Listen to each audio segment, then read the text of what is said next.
Welcome, everybody. My name is Mina Jane, and I'm the director of the Ashland Public Library. I'm here with Andrea Penrose, and we're going to be talking about her newest book, Murder at Merton Library, at the Merton Library. And, being a librarian, I was like, I have to talk to Andrea. It's a murder in the library. Of course, we have to talk. But before we get to Andrea and the murder in the library, I just wanted to say a couple things. One is thanks to the Friends of the Ashland Public Library for supporting all of our programming. We couldn't do it without them. Also for Andrea, who agreed to let us share this program with some other libraries. And so, all the patrons from those libraries are very welcome here. And I will put a list of them in the chat. And you can buy signed books from Andrea, where if you know me at all, you know that I think they're gold. From Aesop's Fables, I'll put a link to that in the chat as well. So without further ado, Andrea Penrose, like I said, wrote this amazing book called Murder at the Merton Library. And she is a best-selling author of Regency-era historical fiction, including this current Wexford and Sloane mystery series. So she has done a lot, and I think you would rather hear from her than from me. So Andrea, welcome. Thank you so much for being here. Thank you so much for having me. I have been a lifelong fan of libraries, so I love giving talks at libraries. Well, I'm glad that we were able to do this, even virtually. I know you're not too far away, but it's nice to just show up in our, comfy clothes and hang out for an hour. Exactly. Yeah. So tell us a little bit about yourself, because of course, I just gave the bare bones, and then we'll talk about the books and your history a little bit. Okay. Well, I've been a reader and a book nerd probably, since I was old enough to begin to know the alphabet. In fact, my mother has my first book that I wrote when I was 5 years old. It's on little scrap pieces of paper, and it's a story about cowboys and horses. But I have since moved on to Regency England, which is an era, Jane Austen's era, obviously, and I just love the time and place. And I must have a thing for men in boots, going from cowboys to lords in their Hessian boots. But I love the Regency because I think it has such parallels to our own time. It really, for them, it's considered the birth of the modern world, and really their society was turning upside down. It was, conventional thinking of the past was being challenged in art, music, science, politics, the social conventions of the day. You had the first feminist manifestos being written. You had Beethoven composing really different music, very individual, the rise of Romanticism, which was really celebrating the individual. And even more importantly, you had the Industrial Revolution beginning, where technology was totally changing their world. People were losing their jobs because looms were coming in run by steam power. And so there's a lot of change going on, and we know that change is disruptive and scary to people. And so there are a lot of parallels, and it's sort of why I chose to take a technological innovation is the MacGuffin sort of to my mysteries, because I thought that really you could capture some of the turmoil going on in society as these things were changing the way they did things. Suddenly steam engines and power, and you began to have railroads beginning toward the end. So it's just, I find it a really interesting time to set a mystery. Mm-hmm. So the Regency period is at what point in his, like 18? I thought it was like 1820s. It is technically, you're right. The Regency refers to when King George III, his madness made him incapable of ruling, and his son was the regent, and that happened twice. Basically in the 1811 and then maybe 1818.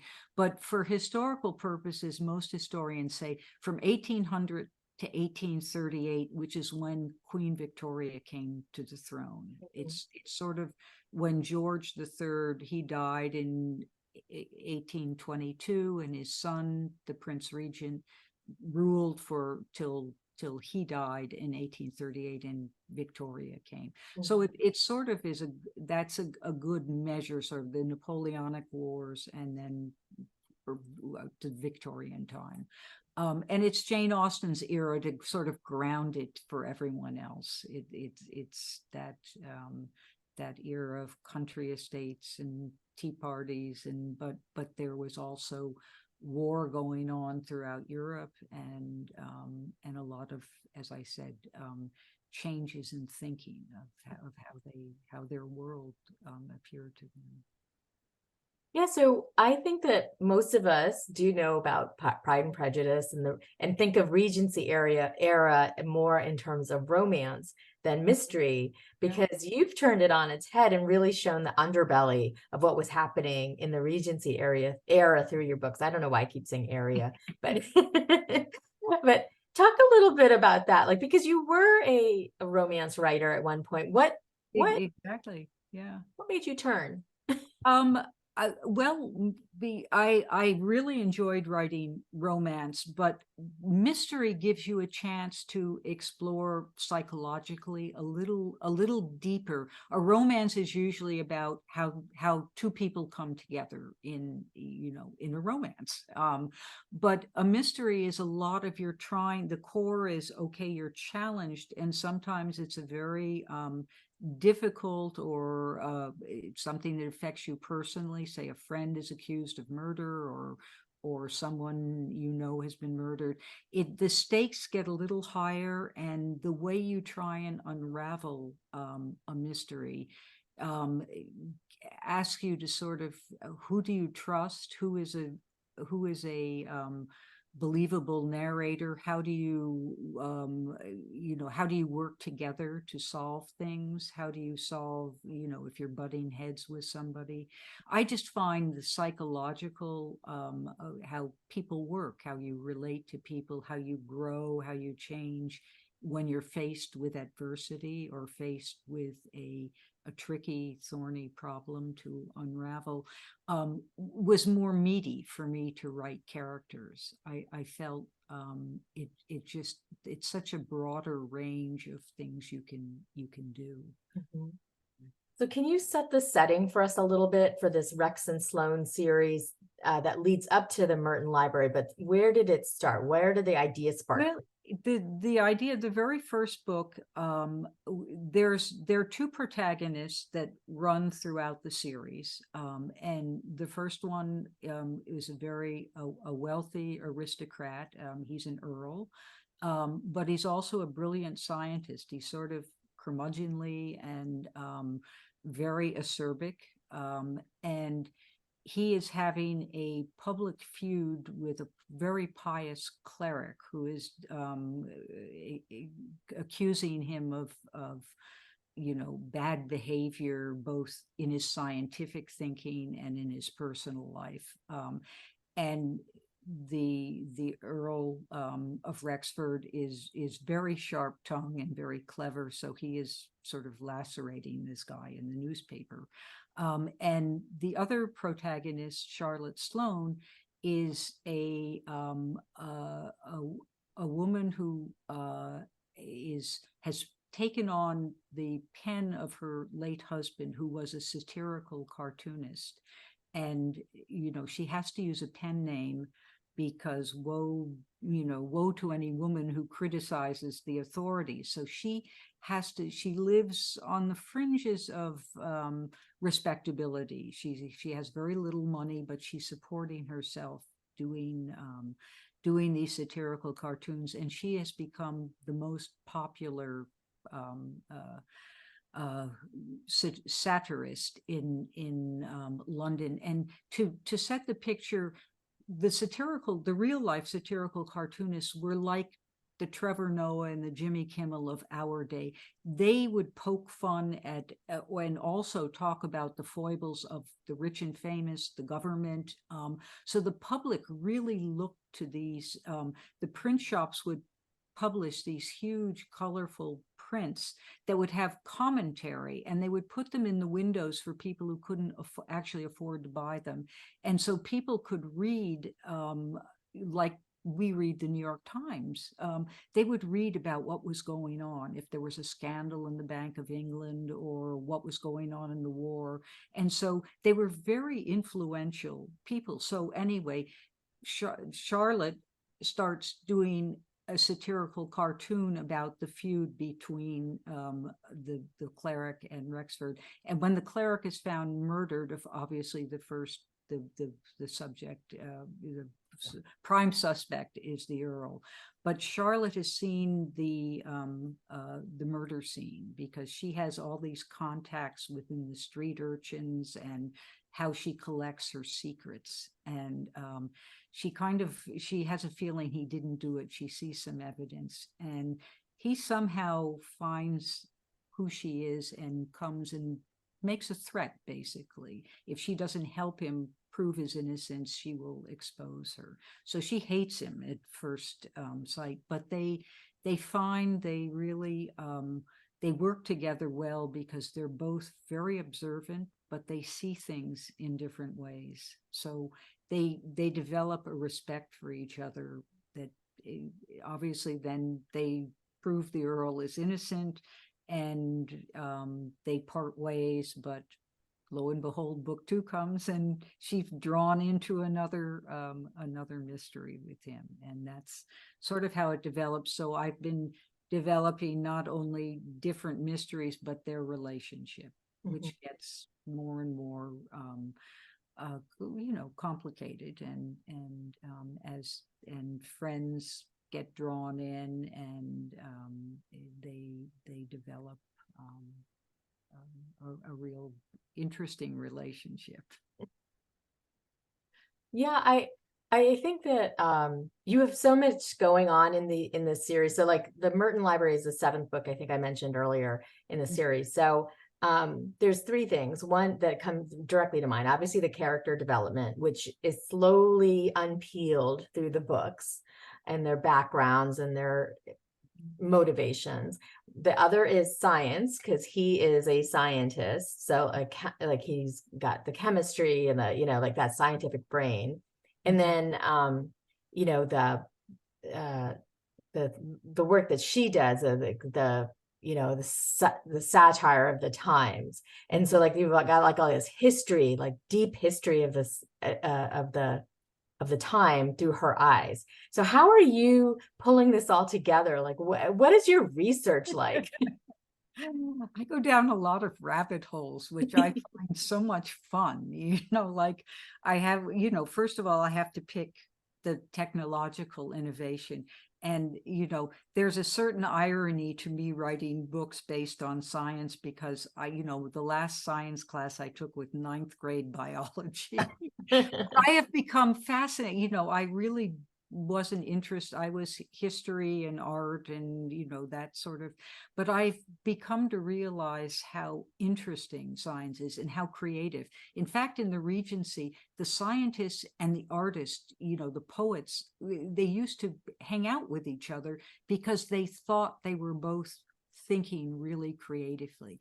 The scientists were saying, how can I, look at the world around us, why are the planets, you have astronomy, how do they do that? And so they really respected each other as creative thinkers and thinking outside the box. So I just, I'll pick something like steam engines, and I'll go down, and then suddenly I go, oh, that's really interesting.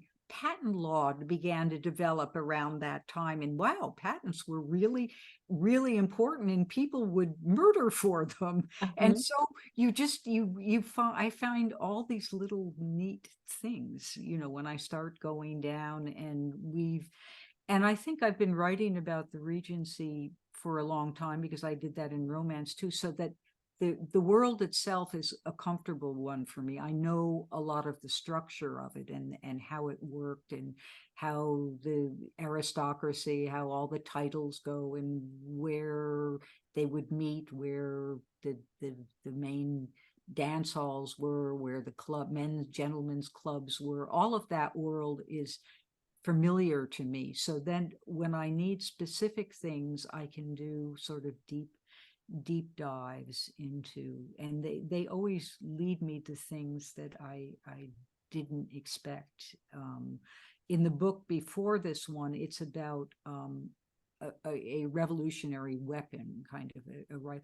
And I started looking, and I discovered that during the American Revolution, the British had an experimental rifle brigade that actually had breech loading rifle. They could do multi-shot, not a musket that you used a ramrod, which I never knew before. And it's just fascinating. So I was able to sort of work that the development of that rifle into what I had started out to do. And it sort of made the story, I think, richer and more interesting too. So in a word, I love research. I love just diving down, as I said, rabbit holes.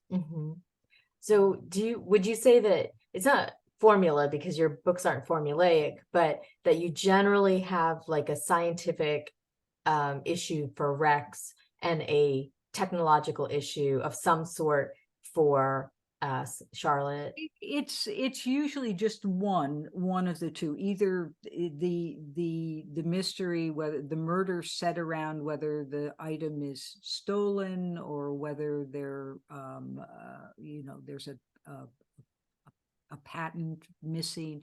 She's sort of working on the same thing, but a lot of times she's trying to understand the significance of the mystery to the social, what it's going to do to society. Like, is it going to change a weapon? If it starts a war, that means the workers are affected. Many of them will be drafted into the army, and so she's concerned with how the technology is affecting the people who read her cartoons, and she has a very very deep sense of that society needs to be just for everybody. So she's very, very involved in trying to keep a balance there and think about the common good. That's really curious to me because, Rex is an earl, a very wealthy earl, and she's sort of living hand to mouth. So there's a power differential between them as well. And yet they find common ground in what? He is very dedicated to truth and justice, and so at heart he is different than a lot of people in his class. He actually does care about the significant injustice. I mean, he doesn't like to see a crime go unpunished if because someone is an aristocrat. He doesn't think the wealthy should, have consortiums where they fleece money, make a lot of money, in a sense, a Wall Street type of thing. And he has a very developed conscience too, and I think that's where they really come together. They both feel very strongly about justice, the concept of justice and right and wrong. Well, then I guess I'm going back to the first book, and Rex seemingly seems a little adrift, not really having a purpose and maybe acting out a little bit. And so that's where the cleric accuses him of being sort of a rake-hell, right? Because he's just kind of like lousing around. Yeah. So do you feel like his connection with Charlotte then gave him a purpose or a direction? I think he came to admire her strength and her courage in not in staying principled, even when sometimes it's very difficult for her, as she's struggling to make a living and she's not willing to cut corners or keep quiet about certain things where she might get herself in trouble. He admires, there are two, in the first book, you meet two very young urchins that she's taken under her wing, even though she can ill afford really, but they become a found family in a sense. And Rexford has a run-in with the two boys who think he's threatening her.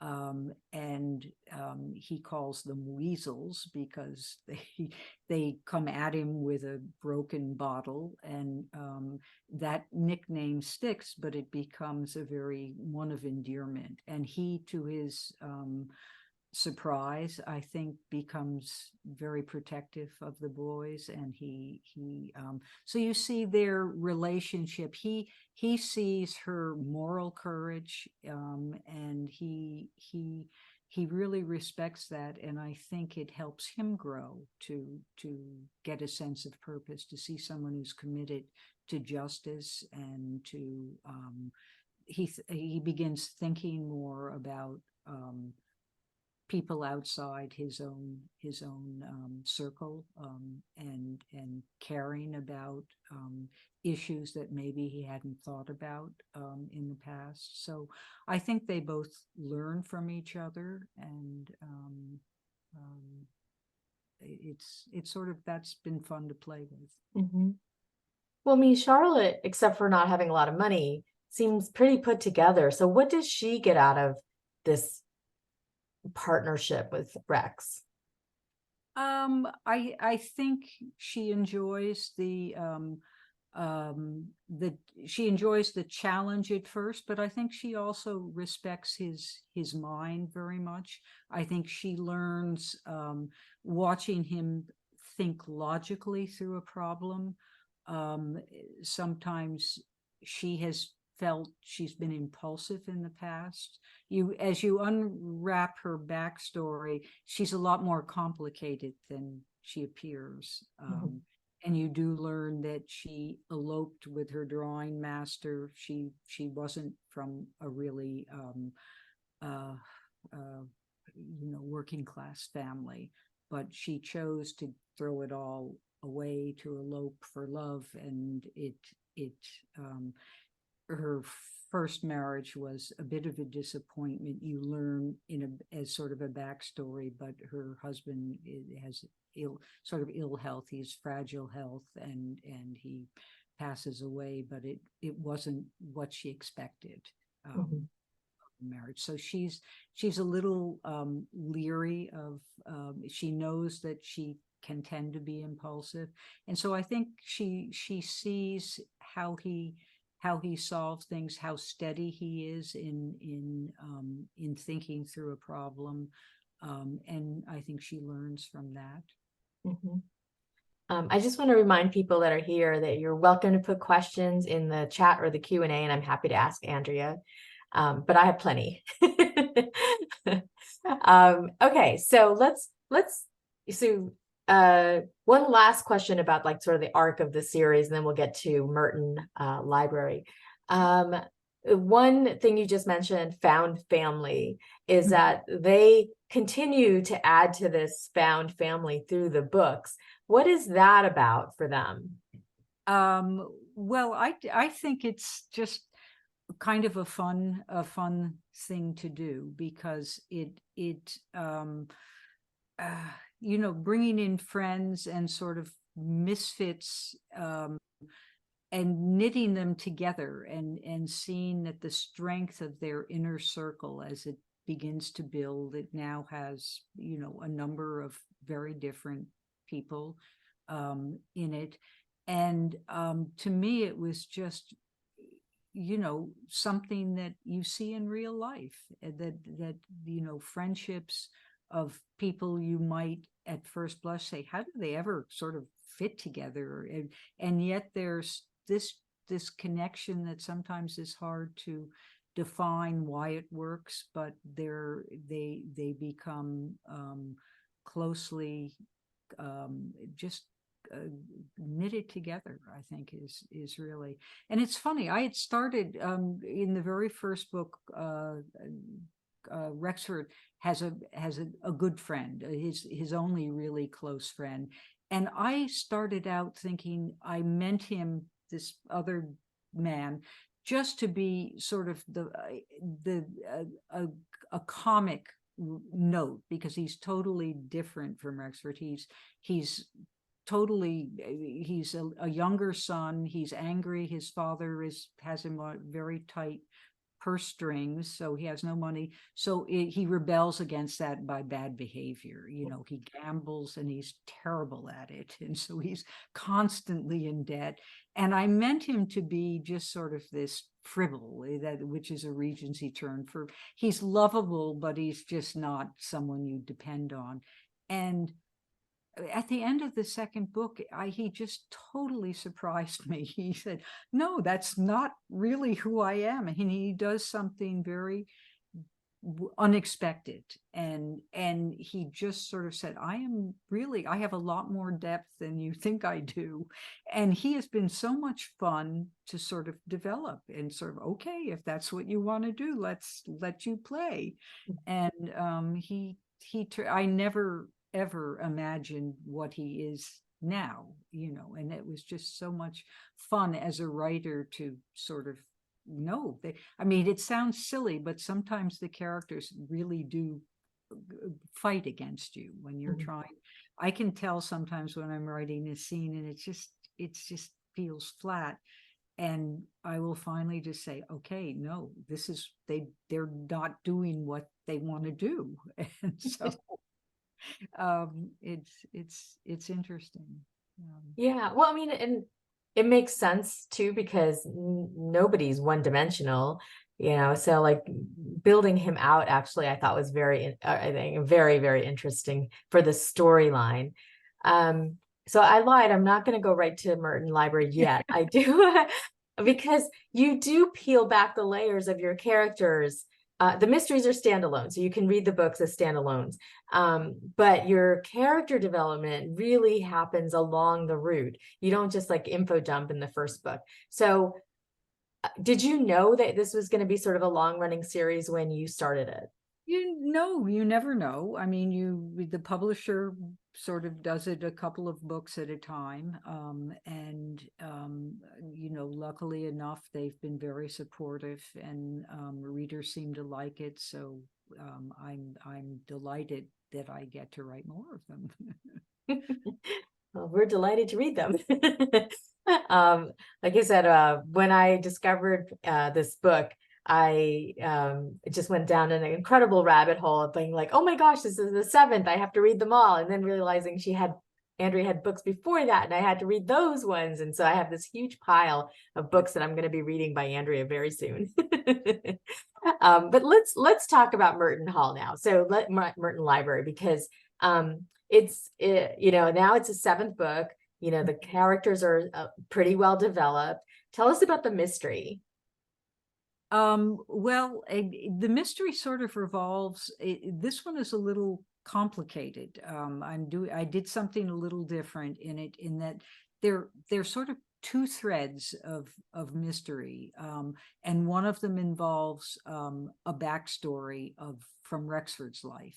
And we've had hints in the earlier books that he had a younger brother who was killed in the Napoleonic Wars in Spain, in the battlefield of Spain. And he doesn't wear his emotions on his sleeve, but Charlotte and friends know the death of he was very close to his brother, and this has always bothered him, that he felt he was over in the army for a while as an advisor to Wellington. He was more in the sort of planning and overseeing strategy thing. And when his father died as the older son and he inherited the title, it was always, they would tend to go back home. They would leave the military because they were needed to be in the House of Lords, and it was important for the line that. So he always felt a bit guilty. So we come to the mystery in that it starts out with Rexford in the mail, the post has a letter from his brother's best friend, who is a librarian at Merton Library, who is very troubled and says, can you, I have something I want to talk to you about. Could you come to Oxford? And I can't put it on paper. So Wrexford, of course, goes and finds that he has been murdered as he was traveling to Oxford. The librarian is murdered, and a very arcane manuscript they discover is missing. And so the mystery is, why was this manuscript stolen? What they only have a Latin title. They really don't know. They were just beginning to gather some of these old manuscripts to begin to catalog them, because at the time Oxford was moving all the scientific from the individual colleges to the Radcliffe Library, their main library. That was historically what was going on. And so there's the question of, okay, why was he murdered? Was it a personal feud? Was something going on with this book? But someone overheard an argument and Wrexford's name is mentioned. So he's thinking, why? He can't figure that out. Meanwhile, Charlotte and Wrexford's friend are investigating a laboratory of an inventor has burned down, and Rexford's friend has been interested in steam engines. He in a previous book he has made friends with an inventor, and so he was thinking of perhaps investing in this investors thing. So you have two mysteries. Why was his research? What was he working on? And the two threads are seemingly totally different, but they actually do tie together. I don't want to give too much away. We'll read the book.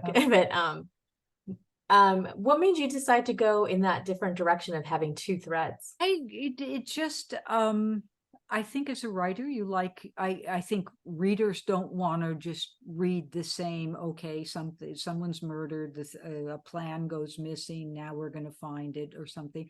And I had gotten reader mail saying, we know a lot about Charlotte. She's been easier to unravel, but we don't know a lot about Rexford's life. And I thought bringing his vulnerability a little more to the fore, and explaining sometimes why he's so poker faced and keeps his emotions in check, to let him be vulnerable and feel so compelled to solve the murder of his brother's friend. And you begin to see how his guilt, his sadness at seeing the friend who had been in the same he was the only survivor of the ambush that Rexford's brother, and he basically has post-traumatic stress syndrome, and it has always been a loner since those days. So it gave a chance to sort of really have Rexford face some of his deepest fears and regrets, and I thought that was an important part of the emotional things I do. And then the mystery that Charlotte and Sheffield, Rexford's friend, are involved in is more the traditional what I do, and I think there's some really fun and interesting things going on in that. And then having them weave together just seemed like it gave readers something a little different to Yeah, definitely keep us on our toes. We like that. Keep me on my toes. There were times I would go, how am I ever going to get this to work? Well, I mean, that brings up like the classic question: are you a pantser or are you a planner? Oh my God. I am such a pantser. Oh. It's frightening. I mean, every time I end a book, I swear I'm going to try and outline it a little more, more than just, a sentence or two. Oh, they do this, this, and this, and it'll all work out. I can't, my brain just doesn't, just doesn't. I sort of, I say I write by the magpie technique. I say this shiny little bauble, out there with the idea that, oh, this is great. Carrot back to the nest, and, lo and behold, the shine quickly wears off. And you think, I've got this whole amorphous middle of a book I have to figure out what is going on. So, there are times when I go, I better figure out how I'm going to unknot this and get everything to make sense. Mhm. So yeah, I wish I could. I went to an exhibit of J.K. Rowling, actually, in New York, and it was terrifying. I mean, they had pages. She writes, not only does she have chapter outlines, but every scene is outlined. And I think I couldn't do that. I literally could not do that. You couldn't make me sit down and think. The story has to sort of grow with me organically. I really sort of, the fun is sort of saying, oh my gosh, I see how I could twist this, and they should really be doing this. And it happens as I'm writing and thinking about the story. I mean, Mhm. I have on my Instagram thing, I have something I call the daily plotting walk, because I really do take a walk every day. Mhm. I love getting outside, and left brain, right brain, you turn off. I unravel so many plot walks, just, I mean, plot points and knots, just by walking, because you're looking at the trees or a bird doing something, and you go, oh my gosh, your brain sort of just switches gear, and you go, I suddenly pop, the solution will pop in. So that's sort of how my brain works. I have Mhm. to sort of be in the moment, in the story, and things just start to happen then. Thankfully. I mean, I think that's true for any artist. You can't make somebody create in a way that's not natural to them. Yeah, but I think some people really are comfortable outlining, and they are terrified of my technique, Mhm. and but you're right. You sort of have to go with what is comfortable and what is natural. Mhm. So I have a little, I'm guessing you get this question every single time you talk to somebody. What is Rexford's real name? What's his first name? I mean, people ask that. You have to read carefully. It is there in the first two books very cleverly, but he always makes a joke out of it. When Charlotte first asks, he goes, um, it I think it's Alexander, but it might be Agamemnon. And he lists a couple of other A's. And so that becomes a running joke. And then when the urchins actually need to have official names, and Charlotte is arguing with them, and they are arguing back saying, I don't want to have a stupid name, like they're called Raven and Hawk. That's their nicknames. And he comes in and he says, well, this is so easy to fix. He says, all of us have nicknames. I'm called Rex. Sheffield is Chef. And my friend, Nani, you take nicknames and make them up. So he said to Hawk, okay, um, just pick any Christian name, William, John, and and Hawk doesn't want to do it. He goes, just humor me, okay? And he says, okay, what was your brother's name? And he says, it was Thomas. So he said, okay, I'll be Thomas. And he says, okay, Thomas Hawksley Sloan, always known as Hawk. End of story. You're finished. The kid goes, oh, okay, I can live with that.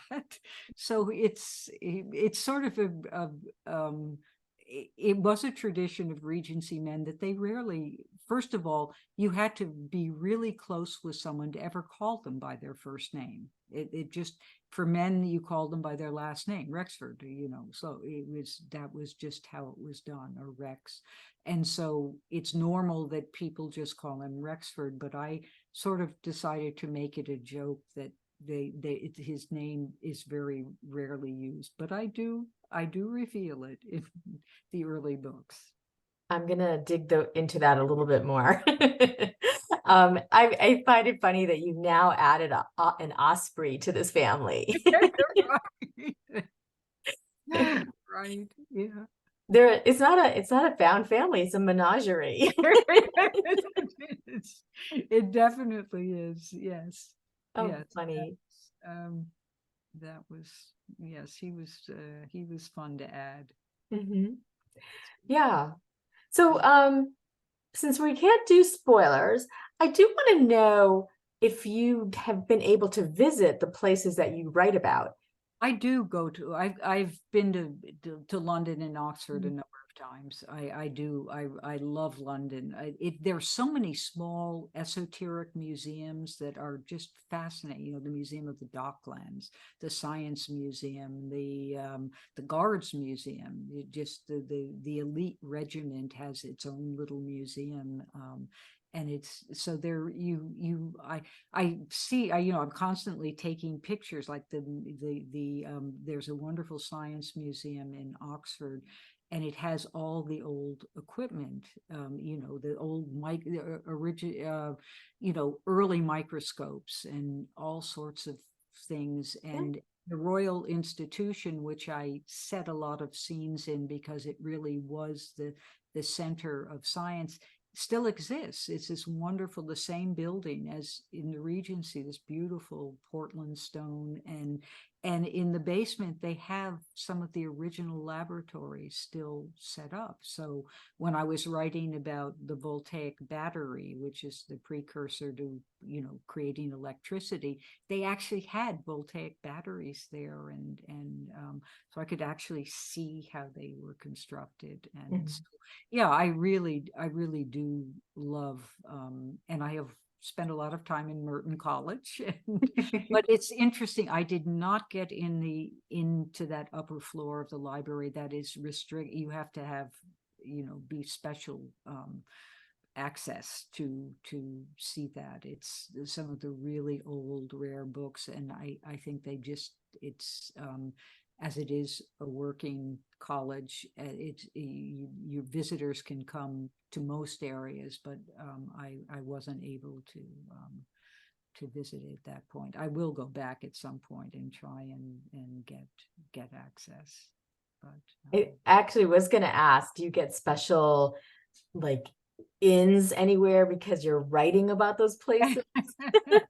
people always get a kick out of it. Well, I do mention when I told the Royal Institution that I was staging a murder in there, and they thought that was great.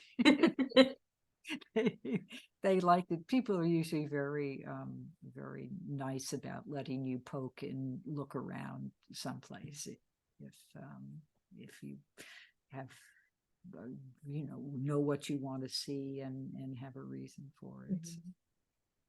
Well, so which brings me, we were talking about this a little bit before we started, was that was your writing affected at all by the pandemic because you weren't able to travel to these places to get a visual? No, actually, I had the book I was writing, I had a lot of the material.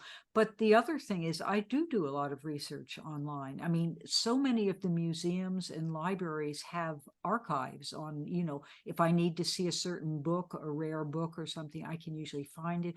Or if I'm looking, I like to look at portraits a lot, and the National Gallery in London, which you can really see most anything you need to see. And if I'm looking for a certain pistol, I can, you Google Regency gun makers, you can come up with just wonderful stuff. So I feel lucky that way, and that I really can. Or if I need a map of a town, I'm trying to get my characters through, and I like to do it accurately, so I can I can look at a street plan and see exactly where I want to work them. It's like when I'm doing a scene along the river in London, I have this amazing map bookmarked from Harvard's archives, and it's this huge. I mean, you can get in so really zoom in and see every little alleyway and stuff. So that's just I love working with that, so I can see exactly how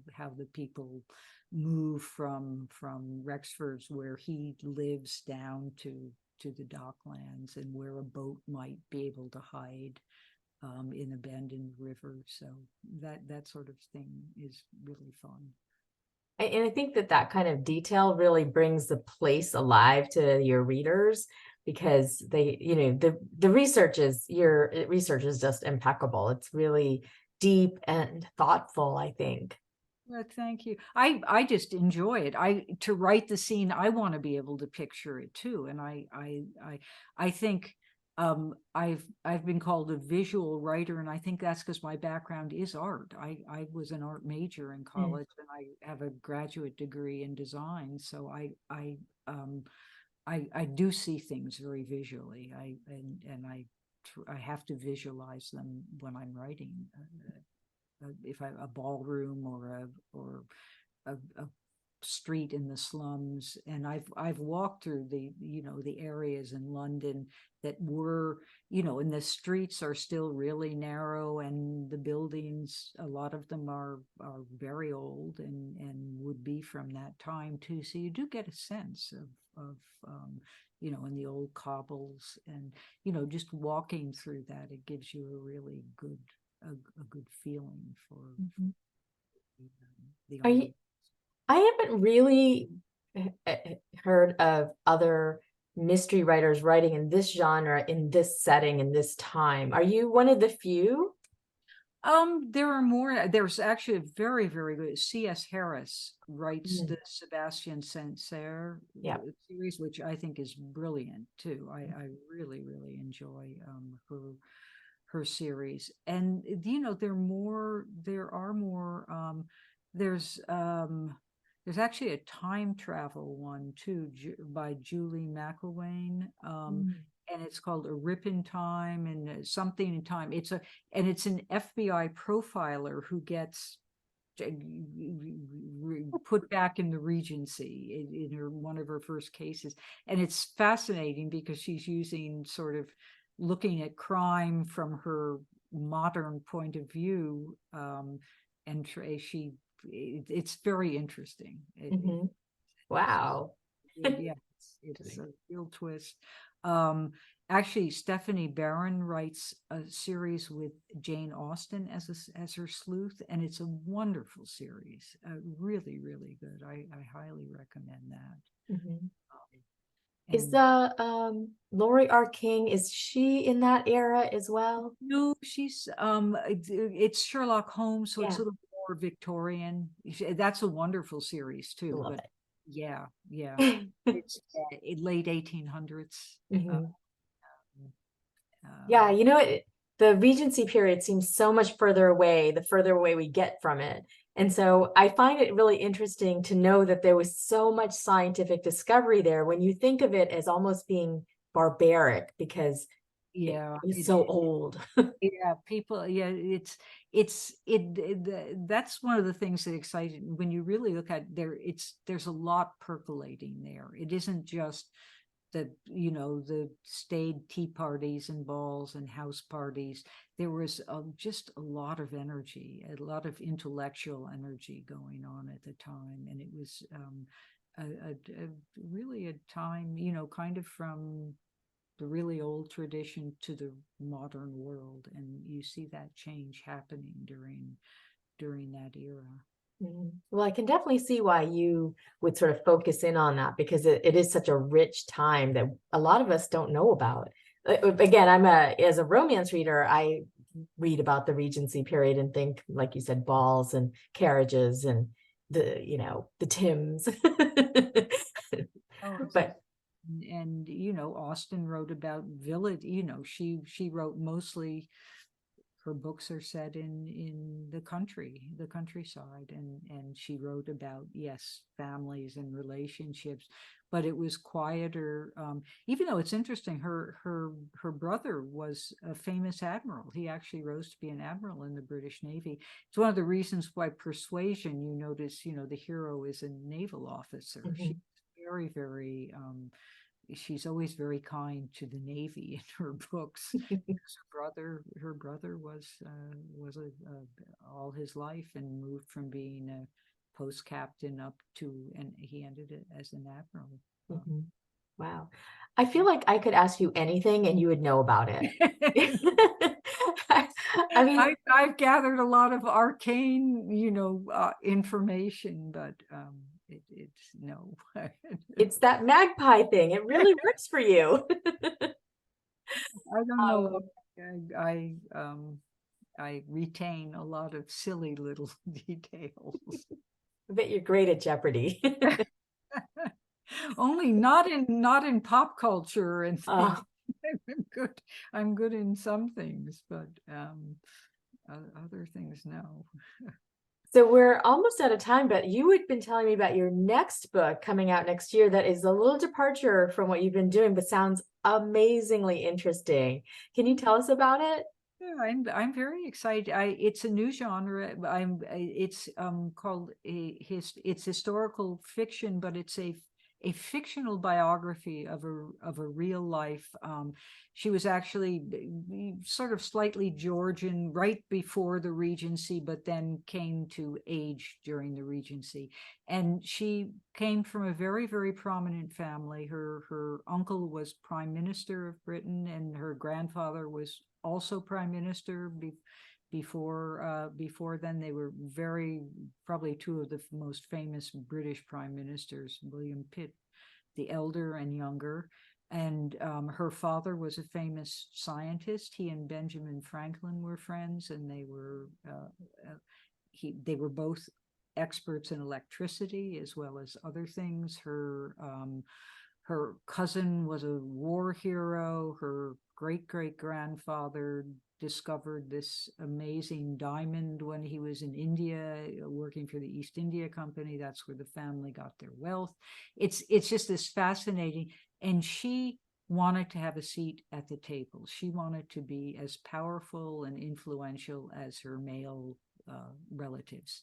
And that wasn't going to happen in the Regency, but she was determined to try. And so she's incredibly smart. She was acerbic to a fault sometimes, but at some point her uncle never married and needed a hostess at Downing, 10 Downing Street, which they did have. The Prime Minister lived there in the Regency too, and she became his private secretary. And she, for a couple of years, they would have parties. She would be the only woman in the room that all of the prominent politicians knew they had to come through her to get the ear of William Pitt, and actually began to respect her advice. But that didn't last when her uncle. But the point is, she had a couple of tumultuous love affairs with very, very prominent men of the era. And her story is really one of having a dream and sort of being born in the wrong time to have that dream, and yet never giving it up. She has tremendous triumphs. She has horrible disasters. And yet her resilience, I think the story is really about a resilience and finding ultimate meaning in her dream. And she was really a fascinating person to research and read about. When I started, I wasn't sure I was going to like her. She can be difficult. But I really came to admire her courage and her strength, really refusing to be crushed by a society that just wouldn't allow her, because of being a woman, to have the the opportunities in life that she was more than intellectually capable of being successful at. So it's an interest. It was a really interesting story, and I loved writing the book, and I hope people will enjoy it. And what made you decide to go with historical biography versus just straight biography? It just it sort of fit a novelist's because she's involved with such interesting people, and how the relationship developed felt like there were enough letters I could read that she wrote to people that I felt I got a good sense of who she was. There is a very good scholarly biography already done of her, so this was being able to sort of try and really sense her emotions, as well as the arc of her story and the arc of her true what really happened. But I was so interested in the men that she was with, and how each of them, how she dealt with each of them, and that writing it as a novel felt really interesting. Mm-hmm. Sounds like it'll be very interesting to read. And when does that come out? It comes out in the end of January, and it's called The Diamond of London. Okay. And I know this just went and came out, so I'm sure you have other things lined up and I can't wait for them. But Andrea, thank you so much for spending your hour with us. This has been fascinating for me. I could just talk to you all evening. Thank you so much for having me. It's always, as I said, I love coming to libraries, and at any time. Excellent. Thank you. And we will be looking for your books. Remember, if you can buy Andrea's books, but you can find them all at the library as well. So I hope you all have a wonderful night, and thank you for listening in. Andrea, thank you again. And I hope you have a wonderful holiday, and we'll look forward to that book in January. Thank you so much. Take care. Good night, everybody. Night, night.